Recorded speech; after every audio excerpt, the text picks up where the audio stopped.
Muito bem, seja bem-vindo ao nosso curso de Apologética Cristã. Estamos na segunda aula, onde iremos apresentar a vocês sobre um pouquinho a respeito de alguns pensadores e sobre a história e o desenvolvimento da apologética. Saber desses assuntos cria a base para a qual a apologética é essencialmente vital para a boa explanação das escrituras. Gostaria aqui de utilizar esse livro que vocês estão vendo aí no vídeo, que é o Manual da Apologética, na página de número 27, que diz assim: o termo apologética deriva da palavra grega apologia, que era originalmente usada em referência a um discurso de defesa ou resposta dada como réplica. Aí o autor aqui fala e traz alguns exemplos sobre essa definição ou sobre esse conceito, como por exemplo, na filosofia grega, ele busca o exemplo clássico da apologia de Sócrates. Depois, ele estabelece a palavra mostrando substantivo e essa palavra como substantivo e verbo no Novo Testamento, mostrando passagens como Atos capítulo 19, verso 33 e Lucas 12, verso 11 e assim por diante. Então, a apologética, portanto, é a defesa da fé cristã. Então, vamos ver nesse vídeo, pessoal, justamente alguns exemplos, alguns detalhes e aprofundar mais o conteúdo do tema, ok? O tema geral é raízes da apologética clássica, tá certo? Que você já sabe que existe outros tipos de apologética, ok? E vamos ver aqui a apologética clássica, a questão mais histórica também, e mostrando alguns pensadores, tá bom? Bem, a apologética clássica tem suas raízes na defesa racional da fé cristã desde os primórdios da Igreja cristã. Então, os primeiros apologistas, como Justin Martyr, Ireneu de Lyon e Tertuliano, enfrentaram diversas críticas e perseguições. Então, eles tiveram que buscar apresentar uma defesa coerente do cristianismo contra maus entendidos da população, do governo, do Estado, e também contra o surgimento de seitas, de heresias, ataques tanto interno quanto externo contra o cristianismo. Então, esses primeiros apologistas, né, utilizando também até o próprio apóstolo Paulo, eles utilizam argumentos filosóficos, teológicos, para mostrar a razoabilidade da fé cristã e a superioridade em relação ao paganismo e outras religiões da época, ou seja, somente o cristianismo, somente a fé reformada, somente as escrituras do Antigo e do Novo Testamento é o fundamento para a existência, o fundamento para a realidade. Então, todas as outras, vamos dizer assim, todas as outras crenças, todas as outras religiões não possuem fundamentação nenhuma, ok? Na razão, muito menos na história. Por isso que o cristianismo ele sempre está sendo atacado, né? E ao mesmo tempo sempre está sendo defendido. Se sabe que na Idade Média, figuras como Tomás de Aquino e outros procuram desenvolver métodos, né, mais sistemáticos e organizados para defesa da fé, combinando a filosofia aristotélica com a teologia cristã. Isso foi interessante, foi importante, foi bom, foi útil, foi ok, saudável. Dá para aproveitar muita coisa sobre esse aspecto, certo? Porém, ao mesmo tempo que esse Tomás de Aquino, Santo Agostinho, eles criaram argumentos muito importantes que nós utilizamos, tá? Ao mesmo tempo, eles foram seduzidos pela seita do catolicismo. Então, mesmo eles provando, mesmo eles trazendo argumentos muito bons para a fé cristã, infelizmente, esses pensadores, né, da apologia clássica, por exemplo, eles não enxergaram as heresias como aquilo que é falso. Em contrapartida, eles de fato provaram a historicidade de Cristo, né, o Novo Testamento, mas as crenças que a Igreja Católica começou a desenvolver não tinha razão, não tinha significado, não tinha propósito nenhum. Infelizmente, por algum tipo de status que nós talvez não conhecemos bem, eles se são seduzidos a ficarem com crenças falsas, que é o advento do catolicismo. Em contrapartida, sem isso, eles de fato seriam um dos melhores expositores da concepção da fé cristã. Porém, caíram, né? Caíram em apostasia por seguirem uma seita. Mas o pensamento apologético, nesse sentido, que procura, né, trazer provas a respeito da existência de Deus, ok, isso é importantíssimo, isso foi realmente coerente, mas as heresias que surgem no catolicismo não têm, de fato, viés apologético, não tem viés histórico, não tem viés teológico. Então, a gente vai precisar sempre tomar cuidado com esses pensadores para não cairmos nessas ciradas, nesses enganos, tá bom?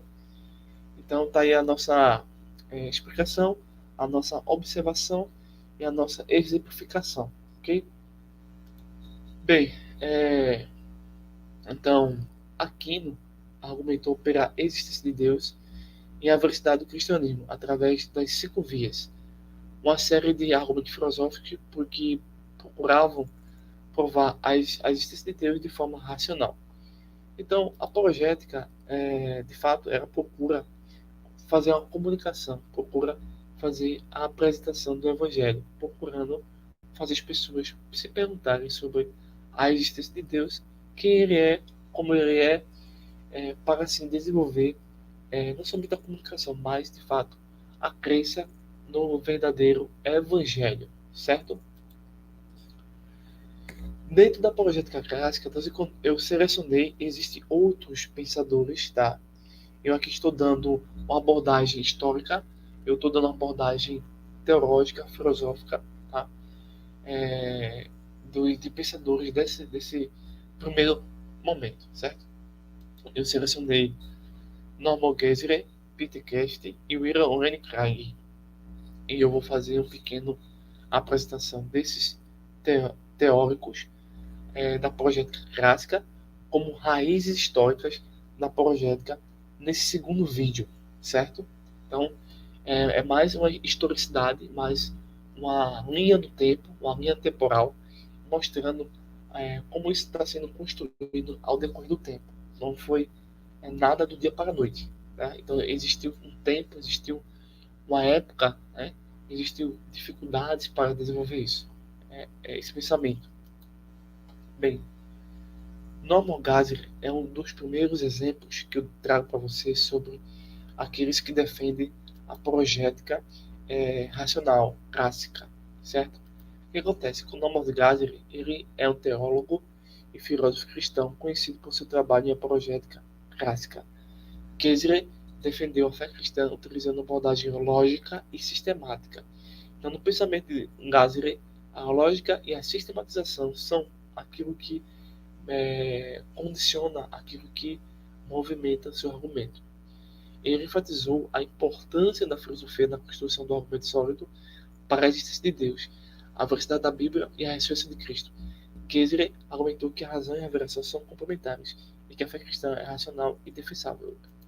Então, eu particularmente gosto muito desse autor, tá? Inclusive, eu estou me aprofundando nesse pensador. Então, quando a gente concebe esse pensamento, essa forma de perceber a realidade, né?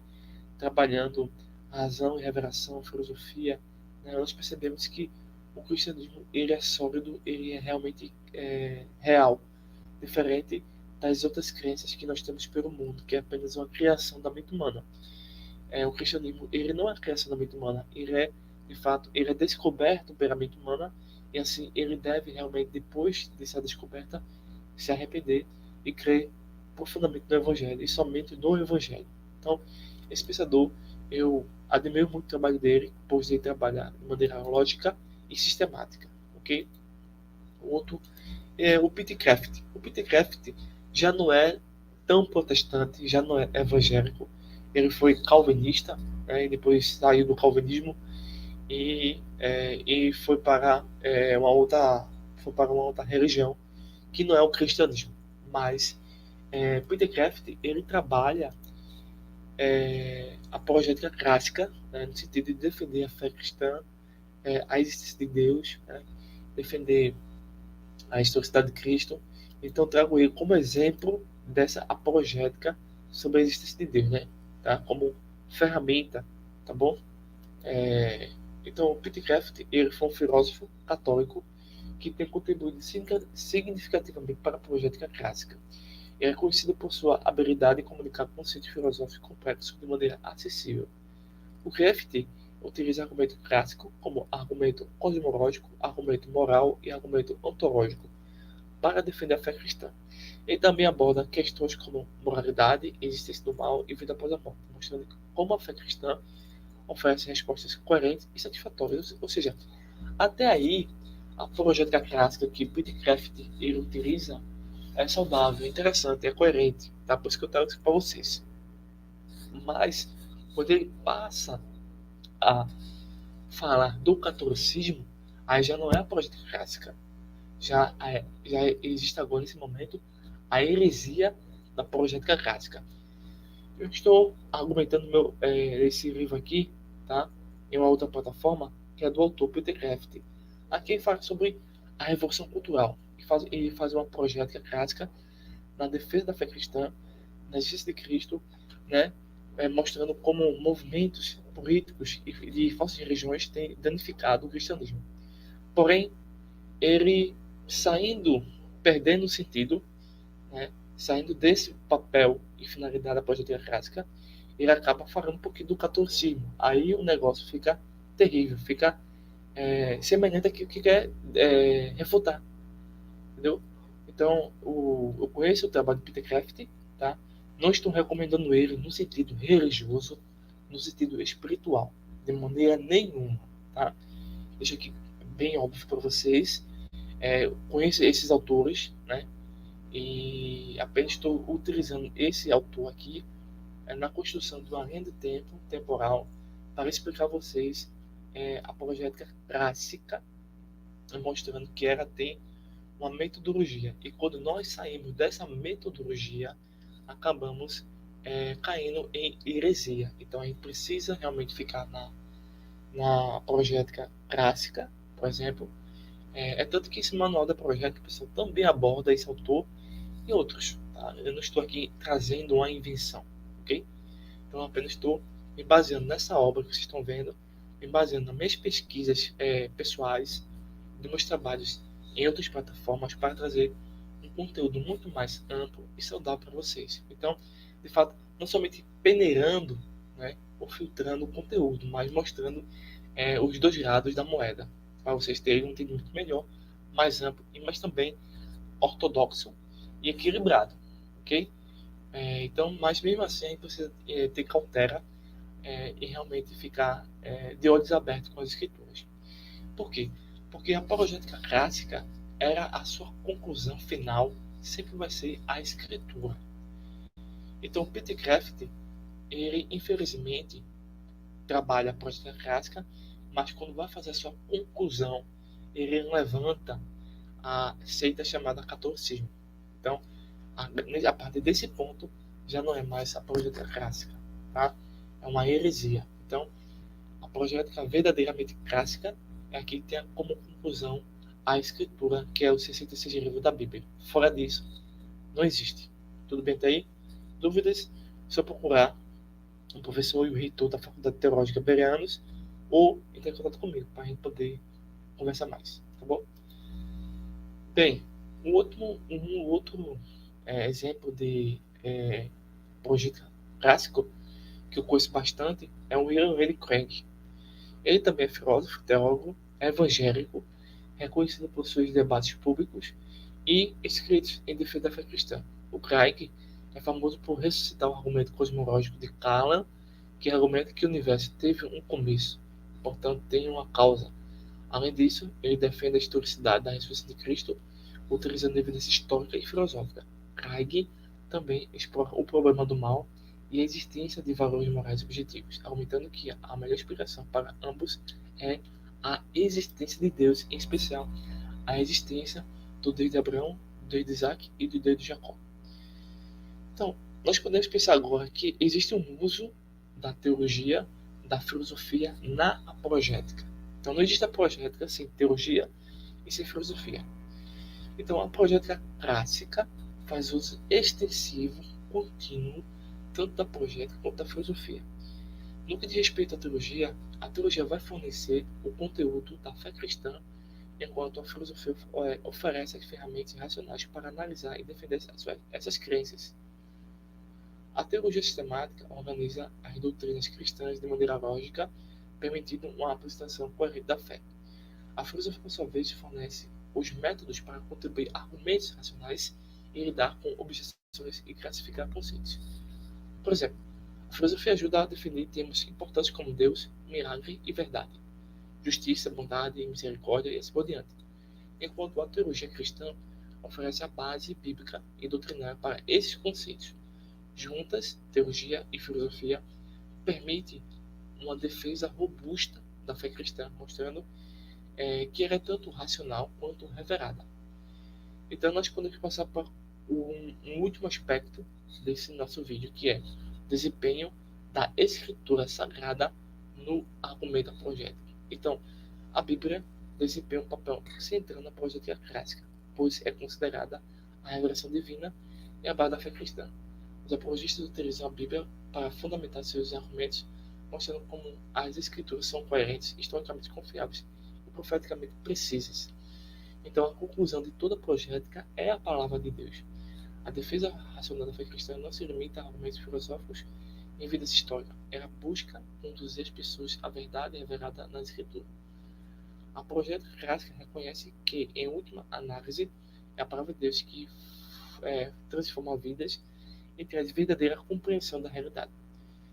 Em resumo, como conclusão final desse vídeo, a apologética clássica, trabalhando aqui, obviamente, a historicidade, de maneira assim, muito rápida, tendo, obviamente, outros detalhes a mais, mas para que isso aqui fique bem entendido, essa apologética clássica vai combinar a história, a teologia e a filosofia para defender o cristianismo de maneira racional e sistemática.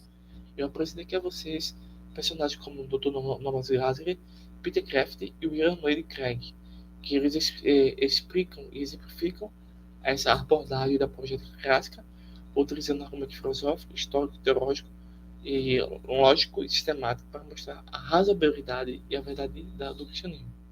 Então, as Sagradas Escrituras, o conjunto de 66 livros, sendo a revelação divina, é o fundamento real, sólido e é a conclusão de toda a apologética. Portanto, para a verdade de Deus e sua obra redentora nos méritos de Cristo Jesus. Então, pessoal, termino esse segundo vídeo trazendo aqui a vocês a história da apologética desde o segundo século, do primeiro século, passando pela Idade Medieval, explorando alguns conceitos e alguns personagens de viés protestante e de viés do catolicismo, trazendo apenas aquilo que é útil e coerente dentro da nossa cosmovisão, tá?